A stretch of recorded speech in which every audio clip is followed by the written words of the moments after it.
Hi guys, Glitch here back with another video, and thank you for all the recent support that I've been getting on my videos and all the recent pushes that YouTube's been giving me. Just want to say I'm really grateful for them. Before I start the video, please remember to like and subscribe if you enjoyed this type of videos, and yeah, let's get into it.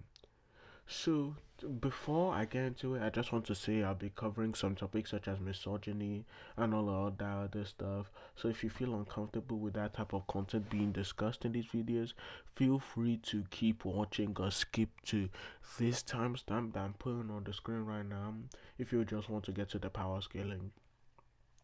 But yeah, Naoya Zen'in is a man who has been hailed by the Zen'in clan as a man who can rival the likes of Toji Zen'in and exceed the likes of even those who are hailed as the fastest in the form of Naobito. In this video, we'll be going a bit into detail about Naoya's writing and his strength and analyzing where he scales within the series. To start off with his writing, we need to first analyze what the name Naoya means. Naoya means quite simply straight. Now, at face value, this wouldn't have much depth, but if we look deeper into Naoya's character, we find out why his name bears such weight and why his name actually has a firm grasp on his narrative. We know that Naoya inherits a fairly unknown curse technique from his grandfather Naobito and is born into a largely misogynistic and meritocratic society, taking part in the bullying of those who he perceived as weaker than him, and clearly from the start he is depicted as not a good person, but that isn't why we're here.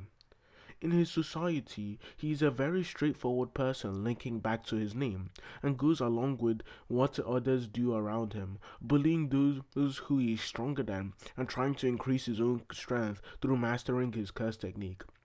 But after encountering Toji Zen'in, his whole mind frame was shattered. Toji was a man who he thought shouldn't exist. He was someone who lacked cursed energy as a whole, yet still plowed on and gave off the aura of a warrior, who not only doesn't need the pity of others, but also is actively fighting against the standards of the Zen'in clan. Naoya's mind struggles to comprehend this concept and latches onto Toji in a sort of symbiotic relationship with him, instantly making Toji his idol along with the one and only Gojo Satoru. However, when faced with the newly awakened Yuji victim, Maki, he struggles to find a balance as his love and adoration for Toji battles with his inner and intrinsic misogyny that he gained when he was born into the Zen'in clan. So he chose the third option, which was denial. He refused to accept Maki would ever reach this level of strength, stating repeatedly that she will never be like Toji or she will never be to him, just further pushing this narrative of denial. Naoya is a walking contradiction, idolizing those who challenge the status quo, yet falling back to it when faced with Maki, though the others are quick to give up their ideologies in the face of Maki's overwhelming strength at the time. So this to me just describes why now I think Naoya is such a good character, because he's just basically just a character who's like basically he's a circle, right? He every time he's always trying to get out of the status quo, but he isn't mentally or physically strong enough to do so. So he just sticks to his roots, being a contradiction, being slimy, and doing whatever he needs to get stronger and evolve. Now, to start with the scaling. Naoya perceives both Ugi and the other Jinichi, whatever his name is, I can't really pronounce his name, as weak. He's shown to be easily able to dodge attacks from Jinichi, who, as I said before in my Toji video, is a member of Hiei, which are hailed as the strongest in the Zen'in clan. Ugi, while he isn't a member of the Zen'in clan, he is stated to not be inferior to Naobito in any aspect as a sorcerer, which would imply that he's at least relative to the fastest sorcerer.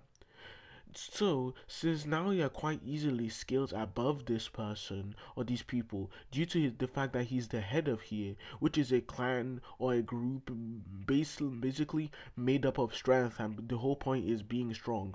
So, since he's the head, it would make logical sense for him to be the strongest, as well as the fact that he does the best against Maki.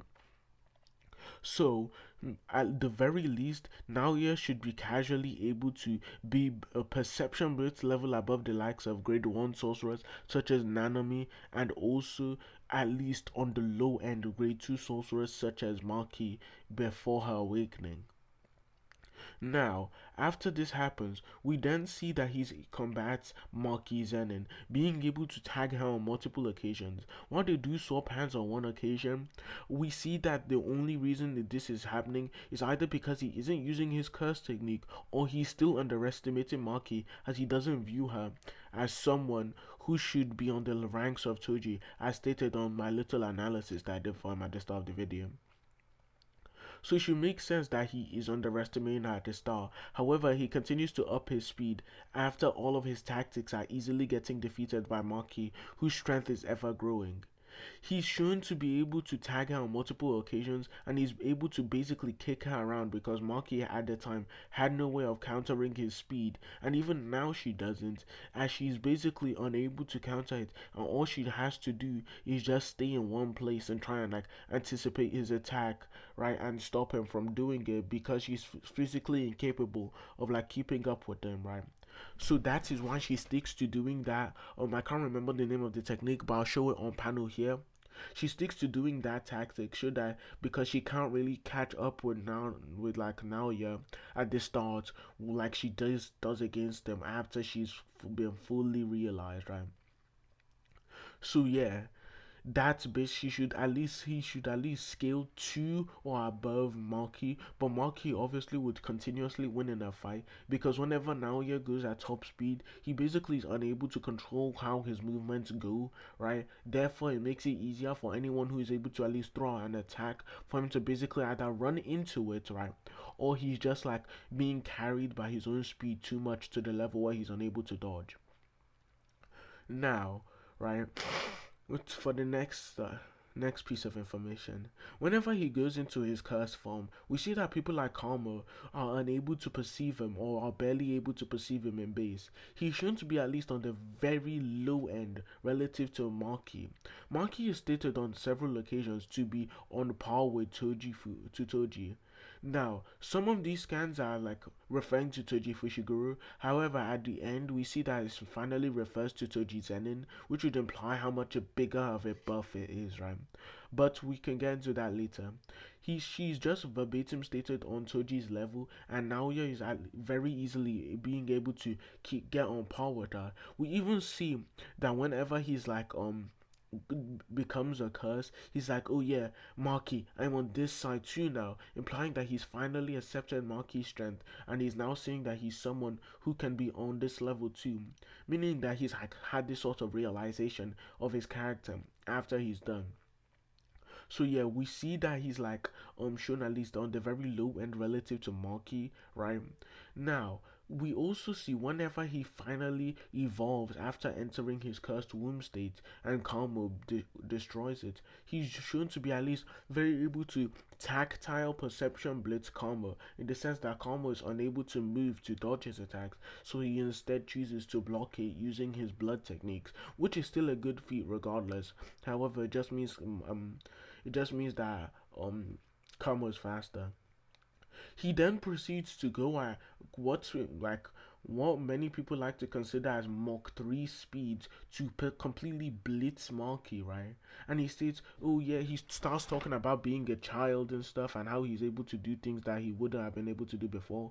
But we see that whenever he becomes a curse, his ingenuity with his curse technique and his maneuverability increases drastically, with him being able to freeze the air and then use it as a projectile to attack his enemies, which is a feat that no one else in the Zen'in clan has been able to replicate, and he does this with absolutely no training, as he's basically just walking around looking for Maki, right? So that's why he's like not. So that's why I consider him a prodigy. He's able to just be so ingenuine with his techniques, and he also is just able to like change his body shape to just further like help with his speed, right? We even see he does this later on against Maki, and Maki is like able to at least keep up with him, right? But like it's shown that at least Maki should be slightly above. But like that isn't any downplay or anything. This should at least put him on a special grade level at the slightest. And though he has lower durability than Hanami, he makes up for it with his broken domain. His domain is called Idle Moon Chamber, right? And basically, the whole point is that anyone who doesn't move at 24 frames per second, which is basically something that no one else can do if you don't bear this curse technique, crime. If you don't move it this way, therefore, your whole body will be out of whack, which will cause you to take damage, as shown as what he does to the Samurai guy and Kappa. So yeah, his domain is just absolutely broken. It's shown to be able to like at least damage people like Katana, who's like, and he's just able to damage people like Katana, and Katana is just implied to be above pre-awakening, pre-fully realized Maki. So this should just mean that Naoya is no joke at all, and the only reason he loses is because like he gets basically off guarded by Maki, as Maki comes from behind and basically one shots him, right, with a blade that ignores durability. However, I would have liked to see a fight between Kamo and Maki like they do in the like the Dalgon and Toji do. But of course, Maki would that it was basically rushed. But yeah, if you like the video, please remember to like and subscribe. And if you like more lightning analysis like this, then just hit me up with the character you want me to analyze. I'll be switching my content up soon. And yeah, that's it. Have a nice day.